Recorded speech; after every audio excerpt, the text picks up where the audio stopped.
Really? Not quite yet. It's just setting it up. Okay.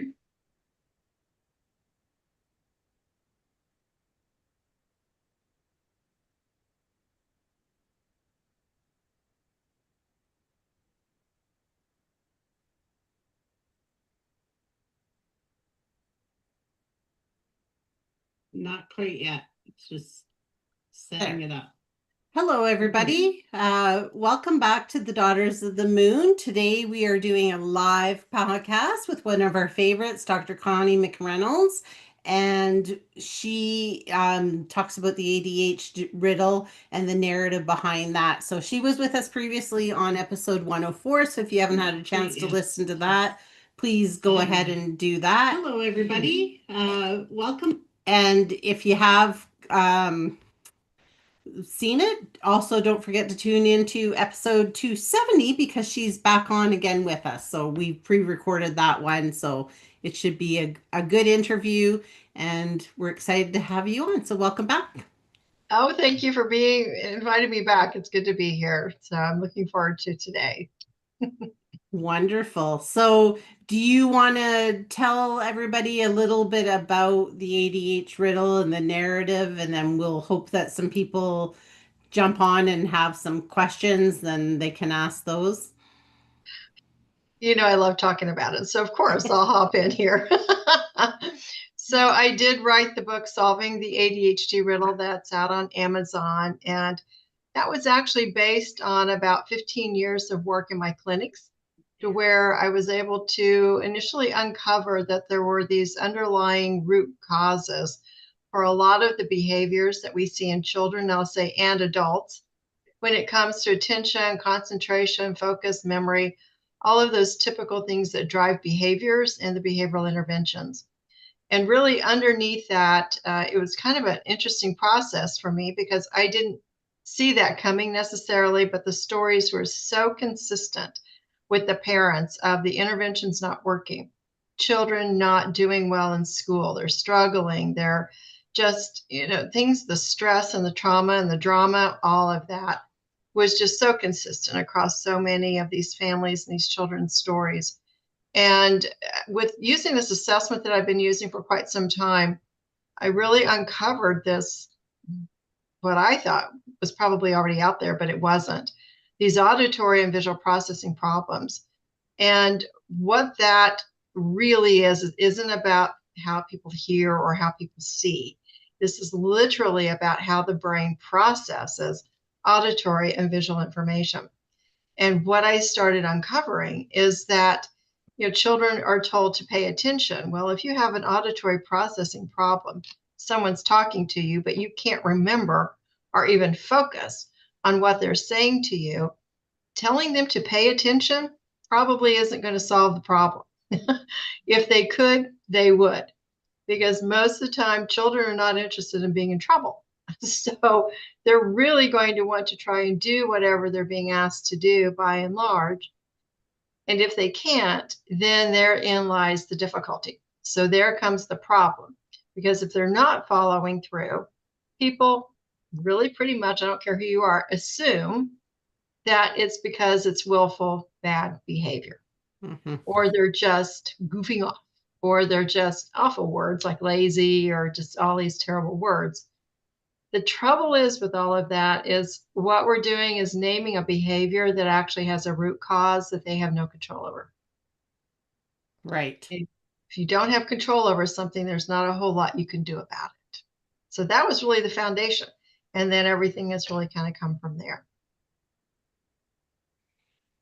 Sorry, I was just letting people know if they had. There is some people here, so I was just saying if you have any questions, just Good. drop it in the chat. So sorry, I got distracted for a minute there. Uh-oh. Uh-oh. There we go. This is what happens, right? We all have those moments, which is one thing. But when it's a real consistent pattern, that's something else. And that's where children find themselves at odds with teachers and with their parents or caregivers because they can't do what's being asked of them. And what I have seen over the years with this, with children, the longer that frustration grows, the more significant the emotional impact can be for children and for families. So we have had, parents who are at odds. One parent will be empathetic. The other one will say, no, this is just bad behavior. We need to withhold this or do this. And so the parents are at loggerheads because they can't figure out, nothing's working. So everyone's getting blamed. So everyone's in the blame game when this is happening. And really what we do, what I like to talk about is everyone wins with this one, because when we figure out what's going on, we can do that with really a computer-based assessment that's going to take less than an hour to get to these multiple points, almost 40 points of auditory and visual processing. And when we can get there, then we have answers where there haven't been answers before. And I can't tell you how many times parents just break down. Part of it's guilt for not understanding and not knowing, and perhaps being harsh. Part of it is relief that someone finally has figured out what's going on. Because most of the time, these parents will say, my child's really smart, but they can't do this in school. And it's like, well, this doesn't have anything to do with intelligence. You can have geniuses, and we have, who are flunking out of school. I write about some of them in the book. The boy who was in special education for his entire career and was bored in study group in the library and decided to hack the school's computer system because he didn't like a grade. Right. Well, first clue. yeah, exactly. Exactly. Well, we do have one question for you. Okay. So can you discuss how your assessment is different than what people are used to? Lovely question. Whoever asked that, thank you. I love to talk about this because typically what is happening, and just so people know, my mother taught second grade for 32 years in the school system. My aunt was a dean of the College of Education. I taught for 25 years in academia, so I'm a big supporter of teachers, clearly. So this isn't about schools or teachers not doing the right thing. It's that they don't have the tools that they may need to be able to get at this. And so this assessment that we use is a standardized assessment. What's beautiful about it, it's computer-based. So you're given cues, auditory and visual. You respond at certain instructions for that. And with that, we can measure, excuse me, we can measure those 40 some points of how the brain is working with information. What this means is there's no interference with trying to comprehend specific complex instructions of taking certain kinds of tests that happen in other settings. So I was consulting on a legal case just yesterday. And this legal consultant was calling me, asking me about this little girl. There's a whole history here of what's going on. However, I was surprised because the consultant said, well, the school has identified her with an IQ of about 80. And I honestly was astonished because we've been working with her. She's a very fluent, articulate young lady, 10 or 11 years old. There is no indication whatsoever of any kind of an intellectual problem, but she has significant auditory and visual processing problems that are affecting her comprehension. So our assessment is mouse clicking. We say, hey, you're going to wear out your finger for a little while, but that's all it's going to take. And then we're going to get all this data. And I've created a program where we analyze the data a little bit differently nowadays. And that really dials in so specifically across these 40 some markers that we can tell you exactly which part of your auditory processing, where it's stamina, speed, prudence, vigilance, go down the list. We can break that out across auditory and visual. We break out whether or not there's fine motor hyperactivity. And then we look at comprehension and stamina and just a whole host of things, as well as some memory conceptualization and sequencing. Get that all in an hour. And within about 10 minutes, I've got a report that we go over, and we're able to just dial in on this. And so that's what's different, is that many of these other more traditional, I will call them, assessments really require a child. You're actually assessing whether or not they can take the test, not what they're capable of doing. And so that, I think, is my theory with what happened to this little girl, is that they were assessing whether or not she could take the test, but that got translated into a low IQ. And that is where I think there's a lot of misalignment in the schools. I honestly believe there are a lot of children who have been moved over into special education. It doesn't mean they don't need support, but they may not need that level of support, because if we've misidentified what's going on and we're applying an intervention that doesn't match what's truly going on, the outcome is going to be less than desired. And so Yes. really the key here is if you can figure out what's really going on, then you can match the intervention to what that child truly needs. And I think a lot of these kiddos can actually stay in general ed, which in the school language is like tier 1. And instead they're into these tier 2 and tier 3 interventions, which are very costly for the school. And if we could imagine keeping these kids over in general ed, then I really think some of these school districts are going to have a budget improvement if we were really able to identify what these kiddos actually needed versus kind of misapplying or misaligning the intervention with maybe something that's not correct. That was a long answer. I hope that worked. I think it did. And I think that's really hopeful too, because then that's meaning like you're addressing how these kids learn and are, giving them some things that they can use to learn better, as opposed to just saying, oh, you've got ADHD, or you just, or you're in this. Like I think that's phenomenal that you are doing these assessments and are helping those kiddos like that. Mm-hmm. Well, I just really think that it might be time for an overhaul on some of these things that we've been doing the same way for a long time. It isn't that they're wrong. It's that maybe we've got a little bit better, I would say mousetrap perhaps. Do we have a better way of kind of looking at things now and understanding things from a deeper level? Because if we kind of peel away all these diagnostic labels, I'm a licensed psychologist, a rehabilitation counselor. I've been in the field for 35 years. And I can tell you that a diagnostic label when someone walks in the door doesn't really tell me much of anything about the person. It just indicates that maybe they're struggling with something, but it's my job to really figure out what is that struggle. And that's really how we start. So with our intake, people will say, well, I don't have a diagnosis. It's like, well, that's okay. We really don't turn on diagnoses here. We're really more interested in really what's happening right now with you. And we can kind of figure this out in about an hour. So if you want to come in, we'll give it a run and see what we can come up with. And 9 times out of 9, I was going to say 10, but almost all the time, almost every time, we're able to figure this out. And the person is really kind of astonished because the language and the feelings that they had, sometimes they can't get into words because they can't quite figure out how to describe it. This is adults. Imagine how difficult it is for children. So children have no way of telling us, well, Mom, I think my auditory speed's a little slow today.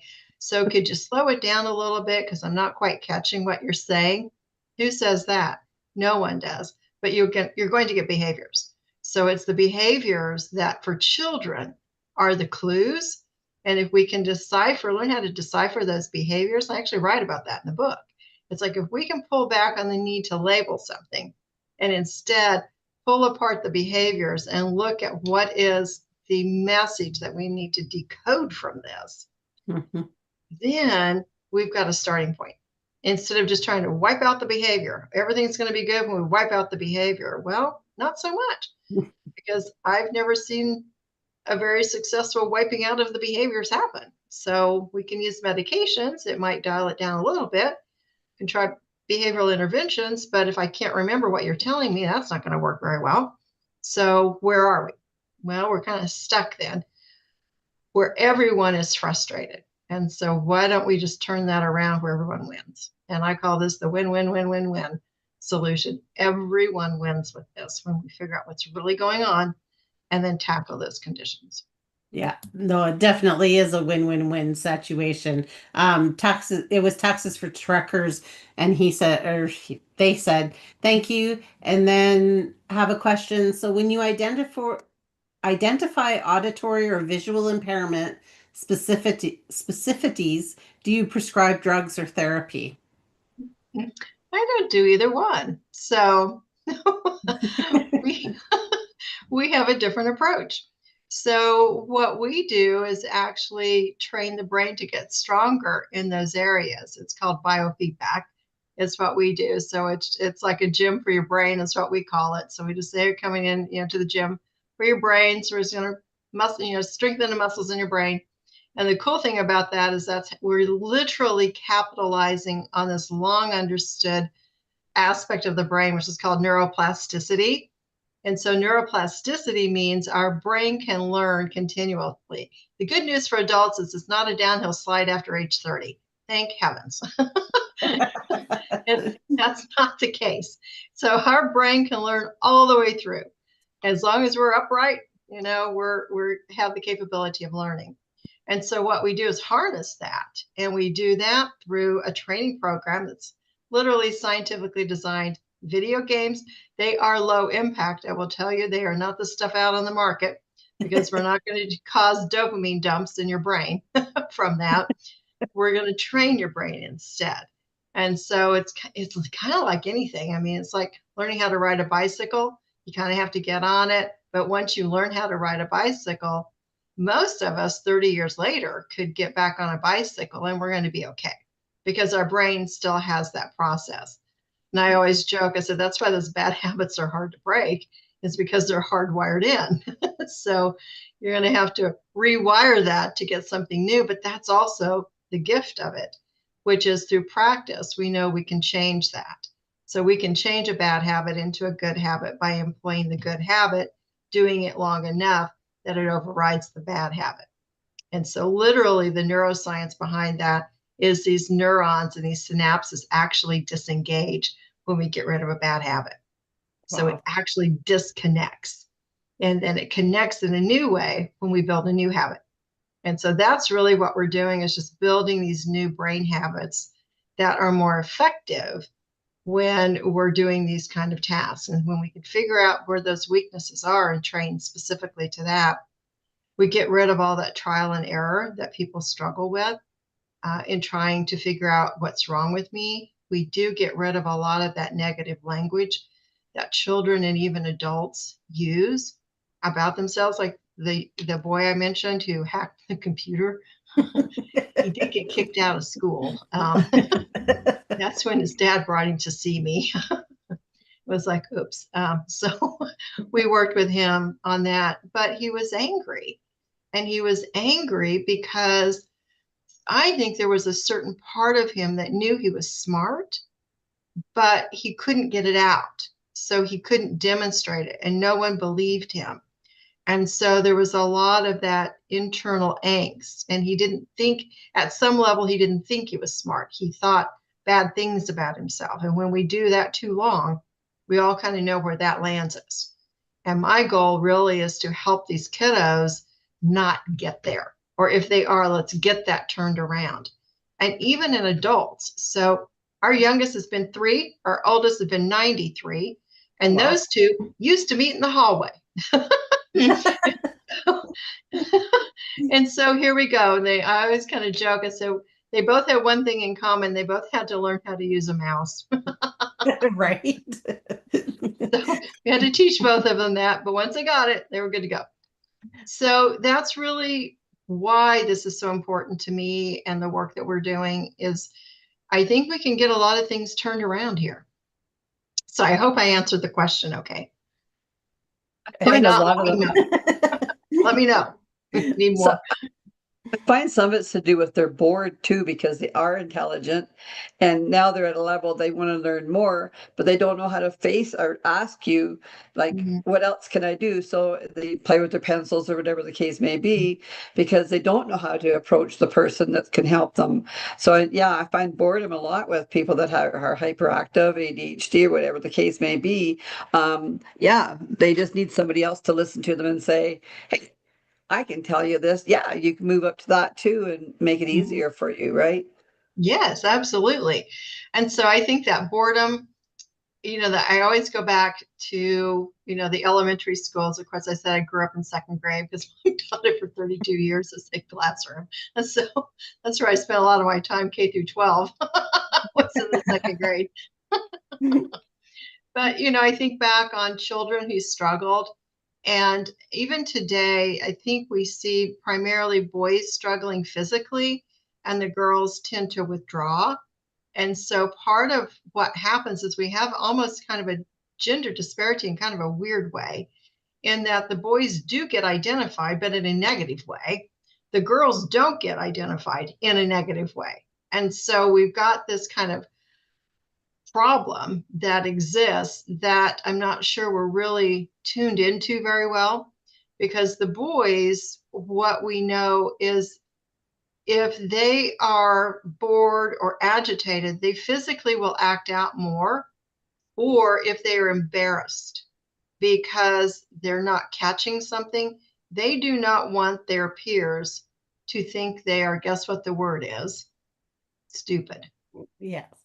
And so they will do anything to deflect away from that, including getting in trouble and getting sent to the principal's office, because being in trouble is actually better in their world than being identified as someone who can't learn, or worse.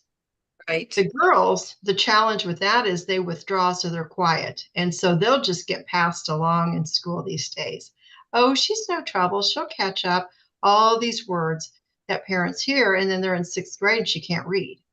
And they're Right. coming to me and they're going, we don't know what to do. She can't read. She's in sixth grade. They've said she's going to catch up. It's like, no, not unless we take care of the reason she can't read. That's so true, because I had a friend when I was growing up and he was in grade 12 and he could not read. And they had but he was very quiet, shy. So they had just moved him along and moved him along and moved him along. And then he's like, I'm embarrassed, but I can't read. So, Right. Taxes for Truckers had another question for you, which Okay. is, do we need to come to your office for an assessment? Oh, very nice. No, you don't. As long as you have a computer that's a PC or Ethernet hardwired or can get there, and a mouse, we can do it wherever you sit. So thanks for that great question. I hadn't mentioned that yet. So we really have the capability to do that for people. So it really, I don't know if we all felt like we had a lot of good things that came out of the pandemic, but one of the things that came out of it for us was when I'm in California. So at one point we were looking at, like our second major shutdown. And I thought, oh my gosh, we can't even breathe out here. So I called the software developer that night. I think I woke him up at like 11:30 at night or something. And I just said, I knew him. So I mean, he gave me some latitude on that, I think. But I just said, look, we need to be able to deliver this beyond, people being able to get in here. And right now they can't. I had suicidal teenagers when we got shut down. So we had to keep moving. We had no capability of just shutting down and saying, oh, sorry. I had mothers weeping in my reception area the week after we got shut down and found a place to land and get opened, thanking me for not giving up on their children. And so that just solidified me beyond all belief, because I was really scared and nervous about doing that. But once I saw those mothers in that reception area, I knew we had done the right thing. And I thought, this is my resolve and we're going to keep going. That's So, amazing. Can you tell yeah. us where to go to get this assessment then, like your website or? Yes. And actually my number's up there, the contact information. All you need to do is just reach out. I usually take most of the calls and just field your questions, answer that, and then get you scheduled in. And I handle the intakes. So you're going to be talking to me, meeting with me.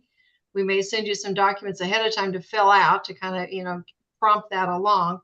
But really, we do. Zoom has solved everything. The software developer solved it. So we've been doing this for about 3.5 years now. And we have, as long as the computers work on both ends, I'll just say it that way.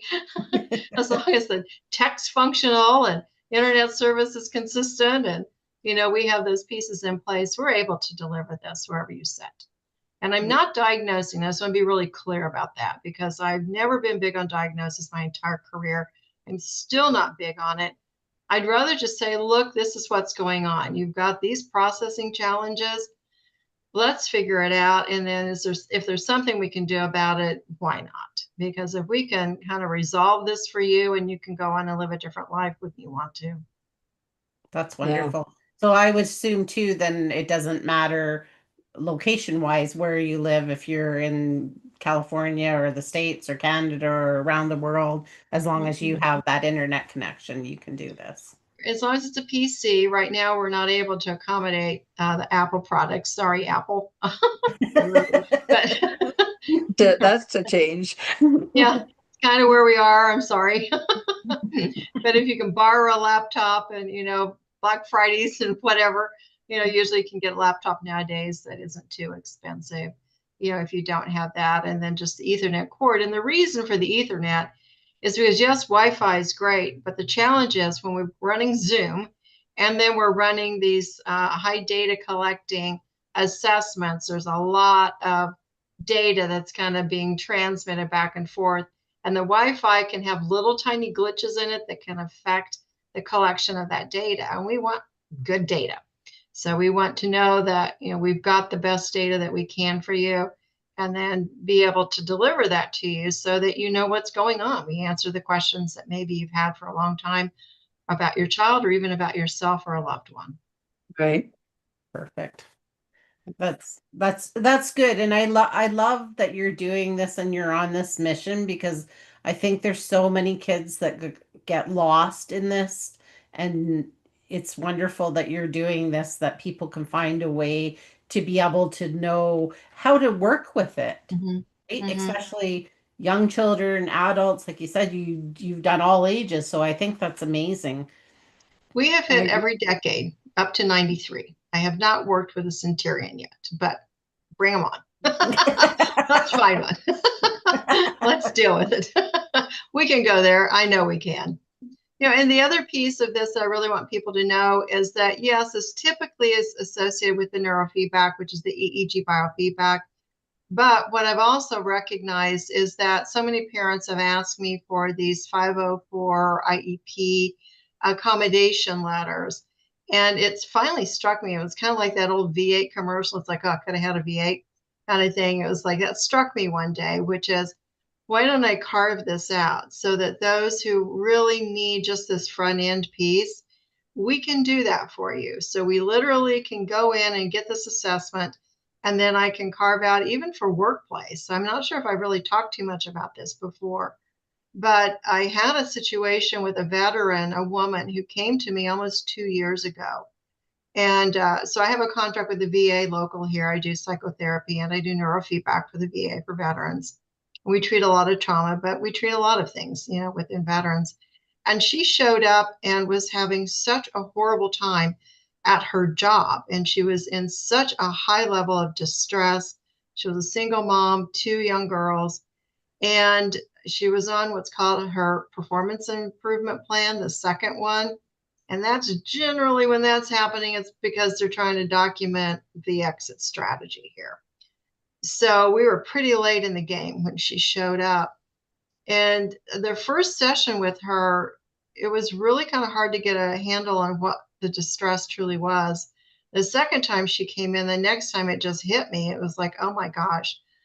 I asked her, so would she, can we just run this assessment and just see what's going on? And she agreed to it. Now, her job at this agency, she was in a fast-paced call center. So she had headsets on, and she's taking all these calls and needing to relay information, document things. I ran this assessment on her. She didn't have any auditory processing capabilities. She could not have possibly been in a worse position job-wise than she was. So once I saw that and I gave this report to her, she broke down because for the first time she had language. She just thought she was stupid. She literally thought she was stupid because she couldn't do the job. And I said, there isn't anything further from the truth here. However, you are in the wrong job. So I contacted on her, authority. I contacted that HR company and the HR department, and they didn't care. And she had a little hiccup at work and they fired her. And after that happened, I thought, you know what? This goes against everything I believe in the world. And there ought to be something I can do about this. So that's when I really started kind of thinking. It took me a while to kind of get my head wrapped around how I could do this. But I really thought, gosh, if we could get into corporations and work with HR companies with employees who are in trouble, what if, how many of those folks are her, in similar situations where they can't remember something in a meeting, their boss gets on them, they're dropping details, they can't process things, and they just think they're not smart. And then no one really is ever getting to the core, or the root cause of what this person's struggle is. How many people are out there in these jobs that if we just provided this assessment and the recommendations that could go with it, we could save so much stress, heartache, and problems for both the employees. But think about the companies and just that turnover rate, the burnout rate, there was, just all of this. What could we do? What would it be like if we could do that? So I've created that. And so that's up available on my website too. You can call me on that one and we'll get it figured out if you need help. Wonderful. Well, that's amazing. We have another question for you. Said, hello, my name is Gabe. My question, you have a background in rehabilitation counseling. For people who develop disabilities later in life, does your program help with coping strategies to improve their well-being? Absolutely. Thank you, Gabe. I appreciate that question. So, yes, I have a long history in rehabilitation counseling going back over 35 years. And this is aptly designed for that. Because here's the thing. If you're struggling in some way and you have auditory processing problems and you're going to talk therapy, need I say more? There's going to be a mismatch here. Yeah. There's a mismatch. So there's a problem. And everyone's going to think either the therapy isn't working, the person isn't following through. That person may not be following through because they don't remember what you told them to do. So if we can figure this out, and I was talking with someone about, having, I think, kind of saved a couple marriages along the way when we were working with a husband who couldn't remember, what. And so the wife would call on the way home needing something at the grocery store. Could that poor soul remember it? Oh, heck no. And he would get home, get in trouble, hot water all the time. And so he was coming to us and he called me one day and he said, you know what? This is what he said. I think it's working. I said, okay, what happened? I'm always interested in these stories. He said, well, she called me again and this time I got everything. It was a really good night. I said, awesome. So it's really, truly about understanding how the brain is working. And if we can get that in an hour with a computer-based assessment, that all you're doing is exercising your index finger a little bit, then again, why not? We can figure this out. And so anxiety, depression, trauma, I say treat, but we really just train the brain on how to function a bit better, because if these conditions are underneath all of that, and we can get rid of that, then what we see are improvements. And we also know that with trauma, and I maybe haven't talked too much about that here, but with trauma, part of what I learned early on, and I actually published on this work with veterans back in 2017, I think it was, where we improved their overall general well-being because we were able to improve those auditory and visual processing problems and at the same time increase their general well-being. And we had good statistical significance on that when we ran those numbers and got that. And we published it because it was news. It was newsworthy that we were really able to make a difference with people. And with trauma, for those who may not be too well-versed on what that is. I mean, we hear a lot about these terms kind of thrown around, PTSD or anxiety and such. When trauma is in place, that's the amygdala system in the brain. And what that means is that's our old survival tool. So it's our fight, flight, and freeze mechanism in our brain. And when that is aggravated in the case of trauma, and so it can be a one-off incident, it could be childhood trauma where there was a lot of it, which kind of moves into the complex PTSD position, that amygdala system can kind of get turned into the on position and it will forget how to turn off. And so people live in this state of what we call hypervigilance, or just aggravated arousal of that system, to where, imagine it's this lighthouse circling on top of your head looking for something wrong all the time. And the slightest little thing that's amiss will set that system off. It dumps adrenaline and cortisol into the body, disrupts sleep, causes weight gain. There's all kinds of things that can happen there. And if we can kind of cool that down again and get it off the ceiling and get it closer to the floor, people do a lot better, because then they can respond instead of react to their environment. Children and adults in both cases on that. So thank you, Gabe.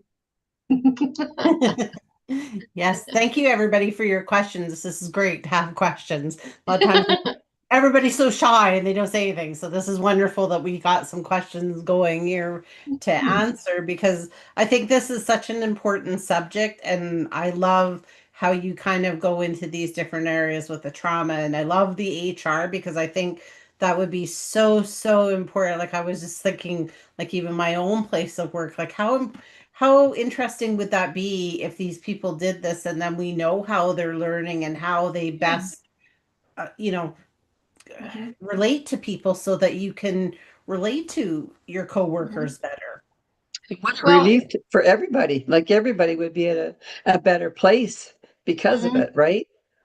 Well, absolutely. If we can understand what's going on, we can adjust, and that's half the battle. If we're just, again, putting our blindfold on, spinning around trying to hit a pinata, we're not going to do very well with that. But if we actually have data that's easy, relatively easy to, acquire, then again, I just come back to why not? Why wouldn't we be doing this? Why wouldn't we be helping people, get this information so that they can truly make informed decisions in their life, but their loved ones or their coworkers or whomever can really support them. And I just keep coming back to this, because people don't want to be diagnosed. It's like, I agree, I'm not going to diagnose you. So if you need a diagnosis, you're going to have to go somewhere else, because I'm not going to do it, because we're going to deal with, kind of what's happening right now. And then here's what we can do about it. So if you don't want to, jump in, full force with the neurofeedback, because it is a bit of a time commitment. If you really need something right now, we've got the answer for you on that, because we can take that. And with my 35 years in rehab, I can identify what those workplace accommodations ought to be. And I can give that to you in a report and just say, this is what you need to advocate for and ask for at the workplace. Like that veteran, if I'd been with her 6 months earlier, we would have got her somewhere else. We would have said, this is a mismatch. Let's get her in, because she did great one-on-one with people, because she could interact. But being on a phone with a headset, taking all that data in a call center, is a disaster for her. So how many people can we get out of a bad situation, save the job that they're in, but just realign it? We used to call that job sharing. We used to call it job carving.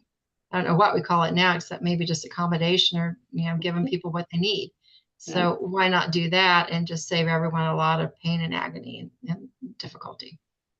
Yeah, I agree. It just seems common sense to me at this point.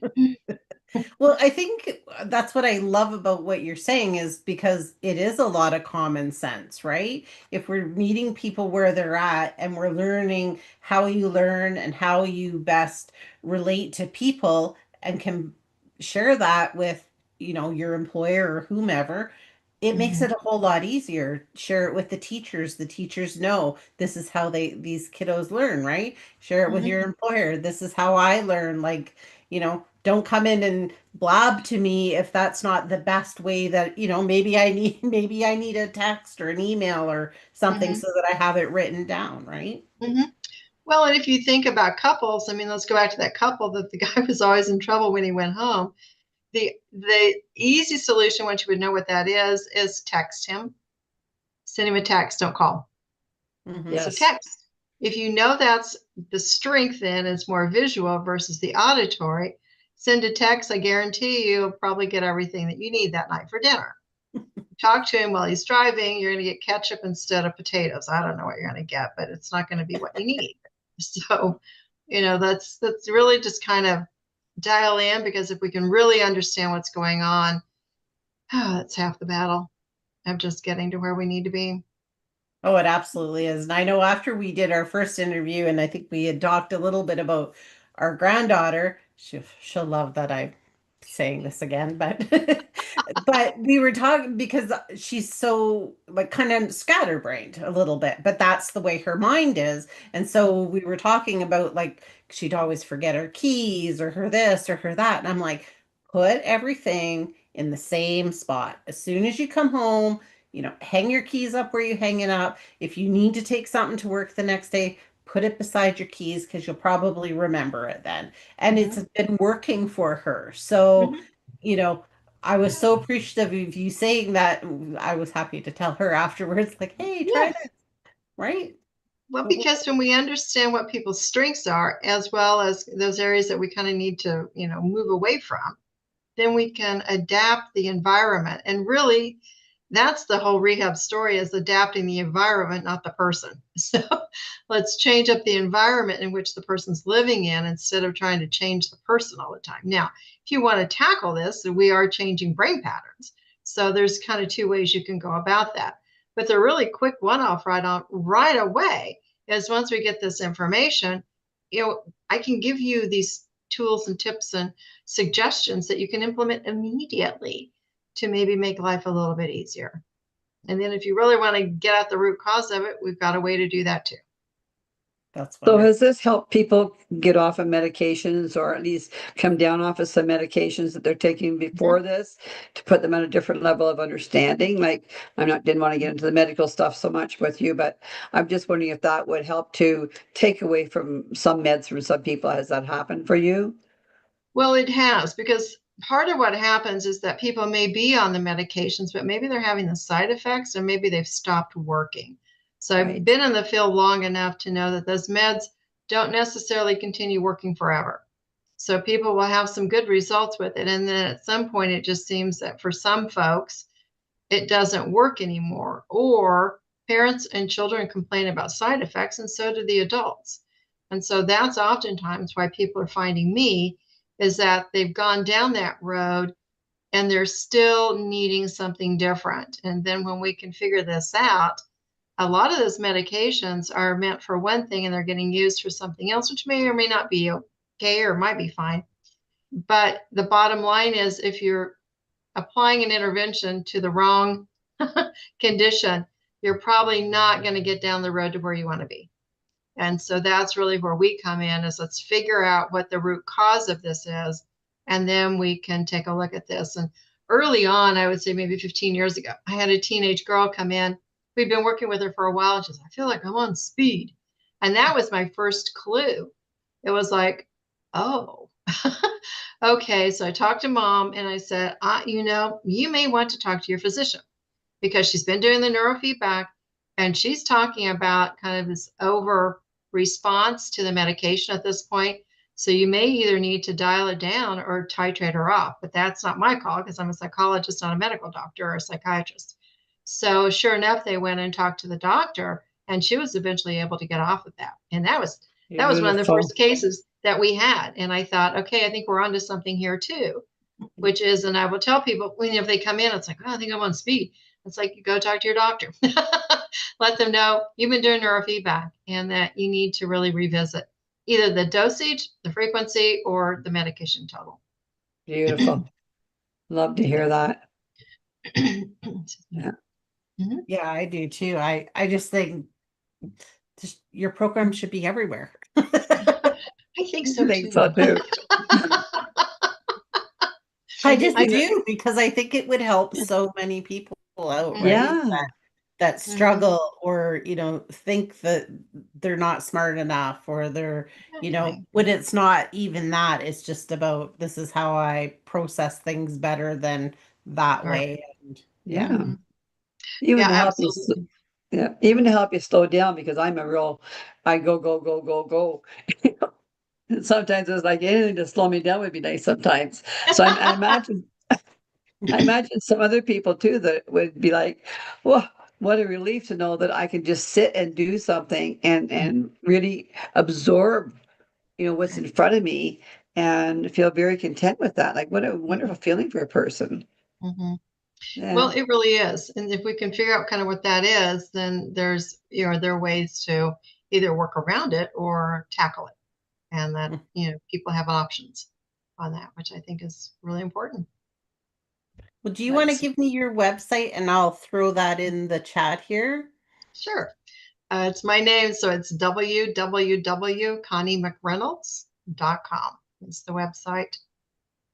And there's several ways to reach me. There's contact form. There's, I think my phone number is probably all over there as well. Emails in there. So, really just, I don't mind the calls. I mean, if you call me at midnight, I'll probably have it on silence. I'll call you the next day. But if you call me on Sunday morning, I might do the same thing. I might call you on Monday. But other than that, I will call you back and I really will talk with you. I usually give 20-minute consultations. You can actually book up on my schedule. So you can get a free 20-minute consultation, get on my schedule, and I'm happy to Zoom with you or chat with you, whatever it is. Because a lot of people have questions. It's like, well, would this work for this and this and this? And I get that. This is kind of a new thing that people might be introduced to initially here.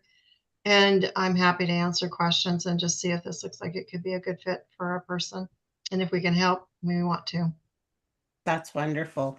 So we're going to be wrapping up in about 15 minutes. So I just want to let everybody know that. So if you have a question that Connie hasn't answered for you, please ask it so she can answer the questions for you. That's why we're here doing this live. And you've got so much information. Maybe tell them where they can find your book at and about your book. Oh, that's lovely. Yes, on Amazon. So up on the website, I think I've got some landing pages on ADHD, and there's a link there. And so that book is available in hard copy, which you're seeing over my shoulder here. It's also available as ebook. And then I did my own recording for the audiobook. And with the Nice. audiobook, you'll have a purchase code from Amazon. And if you go up on the website, then under the audiobook, you can put that in because there are a lot of graphs that I've included in there that are showing pre and post, results of children with all different types of conditions that we've worked with. And that is not available, obviously, on audiobook, but you can get the downloadable documents and those graphs that go along with that. And I tried to be careful and reference that as I did the audiobook so you would know kind of where we were as we go along. But I think the visuals are really important on that because you actually get to see the hardcore data of what we were able to do with children when they come in. So we have the initial assessment and then we have the post. And there are some cases that we had for a while because we were treating different kinds of conditions. So it took a little bit longer and we could show the progress on some of those kiddos as well. And again, this works for adults. We've worked with people, like I said, in their 80s and 90s, and we've worked with everyone in between. That's amazing. I love that. Well, I think it's like, and in my head, I'm thinking about some of these kids, maybe even that I know that I'm like, I'd love them to do that. And because I just think these kids struggle so much too, right? Or Mhm. even adults, I guess, if you're sort of undiagnosed and you don't really know, and not that you need that, but you just need this, how can I move forward and, Mhm. live my life in such a better way if I know how I can, you know, go forward with this and learn and things like Yeah. that. So, Yeah, because really what we do is people who are struggling, we really strive to help them thrive instead of struggle. And if you know what you're up against, you have a fighting chance, so to speak. Whereas if you don't know what it is, it's really that pinata thing where you're just spinning around hoping you're going to land on something that's going to work. And if we can take a little bit of that struggle out of a person's life and get the trajectory changed, then, we've done our job here. We've done what we are here to do. And one point I always like to make for folks is that something, because my mom taught second grade, so I can always kind of hear her. But if children, and I don't know how many people really know this, but if children are not reading on grade level by the end of third grade, their potential for dropping out is much higher. Doesn't mean they will, but the struggle is so much greater because up and through third grade, you're learning how to read. After third grade, you're reading to learn. And if you can't read properly, that affects your ability to learn. And it's usually about 10 or 12 years of age that parents will say, you did great in elementary school, but now we're in middle school and the floor is falling out from under us. And then we uncover that there've been all of these conditions going on probably the whole time. But they were either smart enough or the school kind of passed them through. Again, we don't know what the actual cause of that is. Right. But then they start failing out and then everyone gets really scared. And so if we can kind of tackle this earlier, I can tell you by the time they've hacked the school's computer system, that's a pretty serious situation. So if we can intervene before that happens, we can save some placements in school and probably some legal hassles along the way. And Right. just to me, if we can catch these kiddos, sooner the better. And I would love to be able to just do this for every second and third grader in the country and just say, let's get this tackled, because I think we would have a lot of benefit across society in general if we could actually do that and make sure these kiddos are reading well by the time they get out of third grade. Beautiful. Yeah, I agree Beautiful. with you. I think that's why it's so important that we are reading to our kids and, we're just being involved as they're learning and their brains are starting to grow and things like that. And Yeah. so I think anything like this, as they're moving forward, even from there, if we're seeing these, oh, maybe they're not where they should be, and knowing that, to be able to, call on you and say, hey, I need an assessment, because I think that's a wonderful strategy for parents. Well, and it's simple enough. So, and it's not a big jump for most parents to be able to do that. And we work with people across a lot of time zones. So we're getting pretty good at doing the math for whatever time zone you're in to ours. So I can generally get it on the schedule here to be able to get you in and work with you. And I just think I have seen so much change in people over the 15, 16 years I've been doing this, and the trajectory. I'm a licensed psychologist, so we never do this. I'll just preface this, but I've often wished we could do, first day photos and last day photos, because what I have seen in children and in adults is they don't even look like the same person when they leave Wow. than what they looked Wow. like when they walked in the door.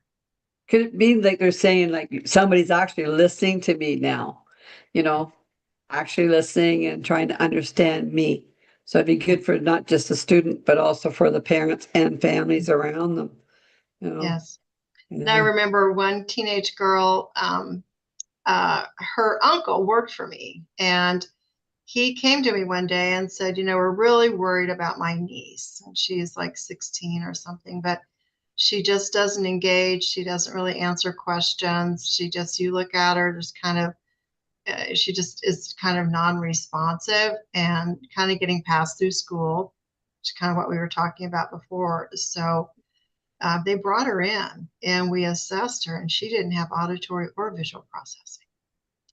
And here she was, 16 years old. And when you interacted with her, she just kind of had this grayness in her eyes that she just wasn't there, it seemed like it. And I've been in rehab, so I've seen a lot of situations. And she almost looked like somebody who had like a traumatic brain injury of some sort, but she hadn't. And we worked with her for a little while because she didn't have any processing on either side of the fence here. And we finally got one of them working. So typically auditory will come along faster than visual for some reason in girls. And we eventually got everything working. And that's the before and after picture I wish I had, because you would not under any circumstance think those two images would be the same girl. The color came in on her. Her eyes sparkled. She carried herself totally differently. She just blossomed into this beautiful young woman and has been doing great ever since. That's an Wow. amazing story. That's an awesome story. That Yeah. is an amazing story. If you had a magic wand and you could do something with your program and with this riddle of ADHD and that narrative and the trauma and all of this, what would you wish for with your magic wand and make it happen? That everyone has access to this who needs it. Everyone globally. Whoever needs it, we can reach you, we can help you, and we can do it. And together we can change that trajectory of those folks who are struggling that don't need to be struggling when we've got this. Yeah. Wow. We can take care of that. Is there a way that people could lobby, like the government, or I don't know who would like fund or get that out more to people? Is there somewhere that people could do that to sort of let our bigwigs know that this is an important thing for us to have? Well, I often think parents and grassroots activities are pretty strong, but I also think if we've got connections on up the line, the higher up you've got connections and you get the ear of someone, that's where change can happen a lot more quickly. That doesn't mean it can't happen from the grassroots. The grassroots has worked well for us around here because that's the word of mouth, and word of mouth is where we got started, and it's still rolling 16 years later. But if we really are talking about systematic change, we need to be working with people at the top who can actually get this, hear the message, see and understand what this is and the impact that it can have. I wrote an article for the Medical Economics Journal maybe about a year ago, and the editor had really never considered the fact that the illiteracy factor in this country and globally has a massive impact on medical care costs. And once I ran the numbers on that and submitted that, he wanted me to take a little bit different direction from the one I submitted, but when I resubmitted it, he printed it without a single edit to it and wrote to me and said he had never considered this and thanked me for writing in about it. And I'm thinking, the illiteracy rate around the globe is enormous. And I would guarantee you that almost all of that is tied to auditory and visual processing problems. And imagine the world if we Mhm. could just solve that one thing right there. And Oh, we it can. would be phenomenal. Good Gabe ever. said, Dr. McReynolds, I am deaf, but I can sit and listen to you speak for hours. Thank you for all your info. Greatly appreciated. Thank you, Gabe. Nice. Well, we've had such a pleasure. We always love being in your company because Oh, this is such an important thing. I think Mom and I both feel really passionate about getting this information out. So we so appreciate you coming on with us. And we thank everybody that tuned in and asked these wonderful questions so that we could have this dialogue and get this information. So thank you so much for being with us again.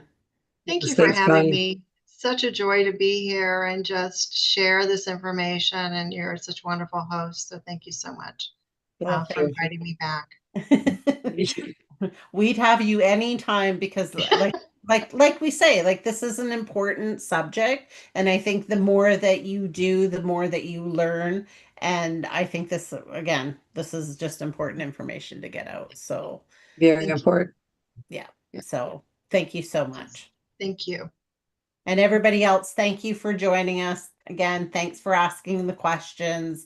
We can't do these lives without you guys asking the questions. So thank you so much. And thanks for tuning in. And you can catch it in the replay. So share with your friends if you think there's somebody that would benefit from this, which I think is everybody. So share it out. You And bet.